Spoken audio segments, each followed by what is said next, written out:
नमस्कार दोस्तों, मैं सतवीर सिंह अपने यूट्यूब के भारत लिंक ग्लोबल चैनल पर लंदन से आपका स्वागत करता हूं।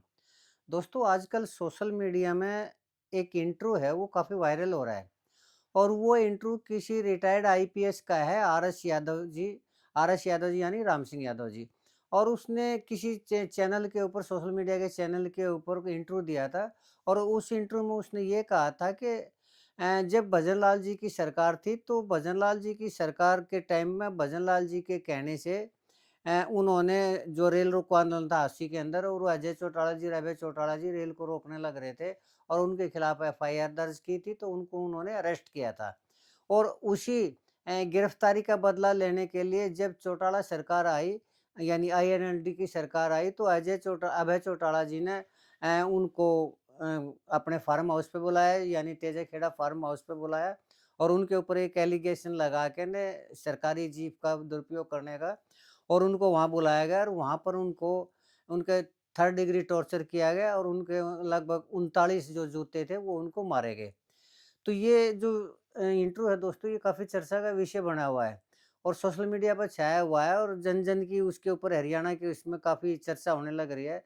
तो इस इंट्रो के बदले में अभय चौटाला जी का भी बयान आया है।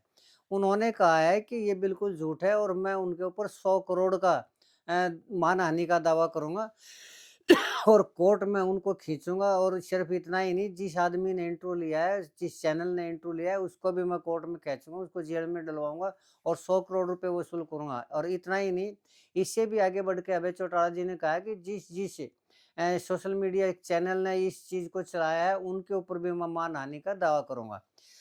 और ये एक राजनीति का व्यक्ति है, और जो राजनीति के चक्कर में, कांग्रेस के चक्कर में आके ने, और ये उनकी जो छवि है, उनको खराब करने पे तुला हुआ है। तो ये अभय चौटाला जी का कहना है। तो पहली बात तो ये है दोस्तों कि अभय चौटाला जी का ये कहना कि उनकी छवि खराब करने की, इससे मैं कुछ हद तक सहमत हूँ। क्यों? क्योंकि ये जो मामला है, ये लगभग 20 साल पहले का है। और इस 20 साल पहले के मामले में आज तक उनके साथ, खैर चर्चा में तो उस टाइम भी हुआ था ये मामला, जब उनके साथ मारपीट हुई थी, तो ये मैंने भी सुना था। लेकिन सच था या झूठ था, ये मुझे पता नहीं था, इसलिए इस चीज़ के ऊपर मैं इसकी प्रामाणिकता की कोई गारंटी नहीं दे रहा। हाँ, ज चर्चा सुनी ज़रूर थी कि ऐसा कुछ हुआ था। लेकिन ख़ैर दोस्तों, तो अगर 20 साल तक पहली बात तो ये है कि वो आईपीएस थे, अगर उनके साथ इस तरह का हुआ तो उनको आईपीएस की जो लॉबी है उसमें जाना चाहिए था, उसकी शिकायत करनी चाहिए थी और वहाँ से अपनी ट्रांसफ़र करवा के ने और किसी तीसरे उसमें गुजरात की बजाय और कहीं भी, हालाँकि वो गुजरात कैडर में जा चुके थे, और कहीं भी जा सकते थे। और इस तरह की जो, अगर वो कोर्ट की शरण लेते तो हरियाणा और गुजरात को छोड़ किसी तीसरी स्टेट में भी जा सकते थे। अगर कोई प्रॉब्लम होती है तो वो जा सकते हैं, या डेपुटेशन पे भी जा सकते हैं। और आईपीएस मेरे हिसाब से जो दोस्तों पद है, एसपी का पद है, वो इतना कमज़ोर नहीं होता कि वो अपनी रक्षा ना कर सके। हालाँकि ये जो एक बिहार में लालू प्रसाद यादव के टाइम में एक कांड हुआ था, तो उस कांड में भी जो चंपा विश्वास थी, एक आईएएस हुआ करती, उनकी मिसेज़ हुआ करती, उनके साथ जो रेप कांड था, तो लास्ट में उन्होंने गवर्नर को शिकायत की थी। और गवर्नर को शिकायत करने के बाद वहाँ से उनकी ट्रांसफ़र की गई थी और उनको निकाल लिया गया था वहाँ से। हालाँकि उनको जो नेताजी हुआ करते, जिन्होंने उनकी मिसेज़ के साथ रेप किया था, उनको बाद में सज़ा भी हुई थी, लेकिन वो फिर बाहर आ गए थे। लेकिन कहने का मतलब ये है कि उन्होंने शिकायत की थी, तो ये भी शिकायत कर सकते थे, राम सिंह यादव भी शिकायत कर सकते थे।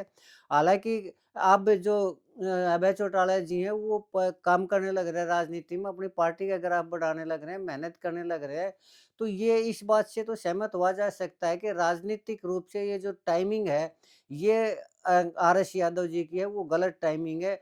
और इसमें जो अभय चौटाला जी कह रहे हैं कि दूसरी पार्टियाँ जानबूझ के उनको उतारने लग रही है, कांग्रेस उतारने लग रही है, इस बात पे के ऊपर भी विश्वास किया जा सकता है, क्योंकि वो दक्षिण हरियाणा से है और दक्षिण हरियाणा के अंदर कांग्रेस के पास कोई सॉलिड आदमी है नहीं। तो हो सकता है दक्षिण हरियाणा के अंदर अपनी पैठ बनाने के लिए कांग्रेस इस तरह के हथकंडे करने लग रही हो। वो पहले भी काफ़ी, जैसे विनेश विनेश फोगाट है, इसके मामले में भी देखा होगा कि वो जो आंदोलन था, ब्रजभूषण शरण के खिलाफ जो आंदोलन था, उस मामले में भी राजनीति हुई थी। ख़ैर, लेकिन मामला था दोस्तों अब अभय चौटाला जी के बयान का और राम सिंह यादव के बयान का। तो मैं दोस्तों अब धमकी के बारे में कहना चाहूँगा, अभय चौटाला जी ने जो धमकी उसमें, तो मुझे ऐसा लगता है कि अभय चौटाला जी को इस तरह की धमकी नहीं देनी चाहिए थी। क्यों नहीं देनी चाहिए थी? क्योंकि अभय चौटाला जी आज के दिन मुख्यमंत्री बनने के सपने लेने लग रहे हैं और अपने आप को वो उस पार्टी के सुप्रीमो के रूप में रख के ना और उसी लेवल की बातें करने लग रहे हैं। और अगर वो एक कमज़ोर आदमी को ललकारने लग जाएँगे, उनके ऊपर मानहानि का खुद अपनी ज़बान से वो करने लग जाएँगे, तो मुझे ऐसा लगता है कि उन्होंने अनजाने में राम सिंह यादव का कद बढ़ाया है, जबकि उनको ऐसा नहीं करना चाहिए था। क्योंकि ये नियम है कि अगर एक ताकतवर आदमी कमज़ोर आदमी को ललकारता है, तो उस कमज़ोर आदमी की समाज में इज़्ज़त बढ़ जाती है। कम से कम ये हो जाता है, भई इतना ताकतवर आदमी इसको ललकार रहा है, तो ये कुछ न कुछ होगा ही होगा। और इसी तरह अगर एक कमज़ोर आदमी किसी ताकतवर आदमी से भिड़ता है, लड़ता है, तो भले ही वो हार जाए, पिट जाए या मर जाए, लेकिन समाज में उसका रुतबा बढ़ता है। और इसका जो ताज़ा उदाहरण है भूपेंद्र हुड्डा जी भी हैं, जो उन्होंने चौधरी देवीलाल जी के खिलाफ चुनाव लड़ा है। राजनीतिक रूप से चौधरी भूपेंद्र सिंह हुड्डा जी चौधरी देवीलाल जी के सामने कुछ भी नहीं थे, बच्चे भी नहीं थे। लेकिन उन्हें चौधरी देवीलाल जी के खिलाफ चुनाव लड़ने का साहस किया, लोगों ने हराना था, तो आज देख लीजिए भूपेंद्र हुड्डा जी का क्या कद है, हरियाणा में क्या कद है और राहुल गांधी परिवार के अंदर उनका क्या कद है। तो वो सिर्फ ये था कि उन्होंने चुनावी चुनौती दी चौधरी देवीलाल जी को, और ताकतवर आदमी के चुना चुनौती देने से हमेशा ही कमज़ोर आदमी की ताकत है वो ज़्यादा बढ़ती-बढ़ती, और यही काम किया है अभय चौटाला जी ने।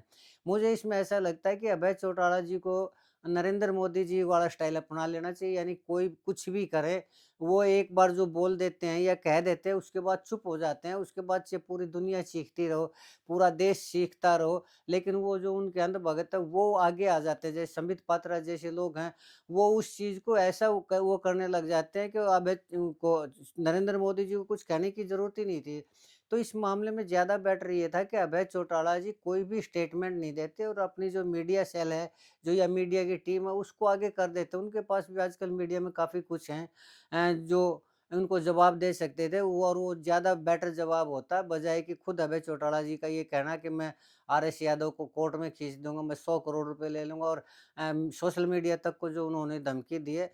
तो मेरे हिसाब से आज के दिन जो अभय चौटाला जी मेहनत करने लग रहे हैं, उसमें उन्हें मीडिया की ज़रूरत है। अगर वो ऐसे ही धमकी देने लगेंगे, मीडिया को भी धमकी देने लगेंगे, तो हो सकता है मीडिया वाले हैं, जो छोटे-मोटे पत्रकार हैं, वो उनसे डर भी जाएँ, तो उस अंजाम क्या होगा? उसकी बजाय वो अजय चौटाला जी को कवर करने लग जाएँगे, तो वो उनका ग्राफ बढ़ने लग जाएगा। तो मुझे ऐसा नहीं लगता कि अभय चौटाला जी को हर छोटी-छोटी बात पर धमकी देनी चाहिए, और ख़ासकर प्रेस वालों को, मीडिया वालों को, चाहे वो सोशल मीडिया हो या मेन स्ट्रीम मीडिया हो या कोई भी हो, उनको अगर वो धमकी देंगे तो उनका अपना ही नुकसान होगा। क्यों? क्योंकि उनकी छवि एक तो पहले से ही ऐसी है धमकी देने की, दबंग आदमी की, और अगर आगे भी वो इसी तरह की छवि देंगे तो कम से कम जो उनके अंधभगत हैं वो तो ज़रूर उनको फ़ॉलो करेंगे, उनको ये कहेंगे हाँ ठीक किया, ये किया, लेकिन जो आम आदमी है वो इनसे उनसे हिचक जाएगा, और जितना ज़्यादा वो धमकी देंगे, जितना ज़्यादा दबंगई करेंगे, मेरे हिसाब से आम आदमी की नज़रों से या कुर्सी की नज़रों से वो उतने ही दूर होते जाएँगे। तो इस मामले में मुझे लगता है कि अभय चौटाला जी को इस तरह का बयान या इस तरह का टकराव या एक कमज़ोर आदमी के सामने खड़ा हो जाना कि मैं तुम्हारा ये कर दूँगा, ये शायद उचित नहीं है। और ख़ासकर छोटे-मोटे जो चैनल वाले हैं, जो अपना काम चलाने लग रहे हैं, उनको धमकी देना इस लेवल तक कि अभय चौटाला जी आ सकते हैं, ये मुझे उम्मीद नहीं थी दोस्तों। तो अभय चौटाला जी को थोड़ी मैच्योरिटी दिखानी होगी, और उनको कोई भी अगर इस तरह की कोई हरकत होती है, तो वो अपनी टीम, उनकी जो टीम है, मीडिया सेल की टीम है, उसको एक्टिव कर दे, वो अपने आप जवाब देते रहेंगे, खुद तो उनको जवाब देने की ज़रूरत ही नहीं है। तो ख़ैर दोस्तों, ये था मामला। तो इसमें मुझे लगता है कि अभय चौटाला जी ने शायद चूक की है, बाकी ये है कि वो खुद समझदार आदमी, अगर उन्हें लगता है कि वो कोई भी आदमी, चाहे वो कितना ही छोटा, वो उनके सामने खड़ा होगा तो वो खुद जवाब देंगे, तो उनको लगता है तो चलो ये अच्छा ही होगा, शायद को लगता है तो। ख़ैर आज के लिए इतना ही दोस्तों। मुझे उम्मीद है कि आपको मेरा ये विश्लेषण पसंद आया होगा। अगर आपको लगता है कि मैं ठीक कह रहा हूँ, तो आपसे प्रार्थना है कि मेरे इस वीडियो को लाइक करिए, शेयर करिए, कमेंट करिए दोस्तों, और अगर आपको लगता है कि मैं गलत हूँ, तो भी कमेंट करके बताएँ, ताकि मैं अपने आप को करेक्ट कर सकूँ। और चलते-चलते एक निवेदन करना चाहूँगा कि आप मेरे इस चैनल को सब्सक्राइब ज़रूर करें दोस्तों, ताकि मेरा हौसला बढ़ता रहे और इसी तरह का विश्लेषण मैं आपके सामने लाता रहूँ। आपने मेरा ये वीडियो देखा, इसके लिए आपका बहुत-बहुत धन्यवाद। नमस्कार, जय हिंद, जय भारत।